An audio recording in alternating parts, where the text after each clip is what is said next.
Барлықтарыңызға сәлем достар. Бүгін сіздерге құймақтың рецебін ұсынамын. Таңғы асқа балаларға жасап беруге болады және қасына қаймақпен бірге ұсынуға болады.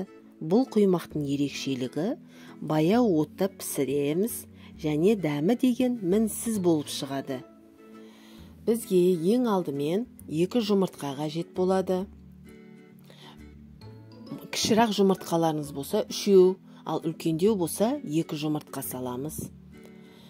4 ас қасық шекерімізді саламыз. Осылай венчиктің көмегімен жақсылап шекеріміз ерігенше жақсылап араластырып аламыз. Бізге миксердің қажеті жоқ. Осылай венчиктің көмегімен қолданамыз. Бөлме температурасындағы айранымызды құямыз. 1% болмаса 2% айранда қолдануға болады. Және де жарты қасық сода саламыз. Жақсылап араластырып, айранымыз енді жайлап көпсейді. Беті жайлап үлкейіп өзі айранымыз. Жарты қасық тұз саламыз. Сұйық майымызды құямыз. Сұйық майымыздың иісі болмау қажет. Және де ұнымызды електен өткізіп, 2 бөлікке бөліп саламыз. Осылай бірінші бөлігін салып, жақсылап араластырамыз. Қамырымыз әлі сұйықтау.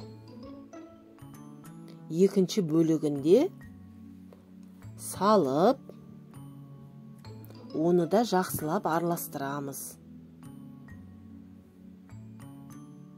Құймағымыздың қамыры дайын болды. Осылай венчикке ілініп, созылып шығу қажет, ішіле сұйық болмау қажет. Енді тапамызды баяу отқа қойып, үстіне сұйық майымызды аз мөлшерде ғана құйып, осылай 1 ас қасық құймақты саламыз. 1 ас қасық құймақтан саламыз. Салып болғаннан кейін бетін жауып қоямыз. Баяу отта тұру қажет. Енді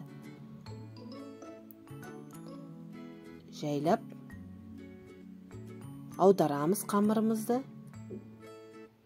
Құймақтарымыз.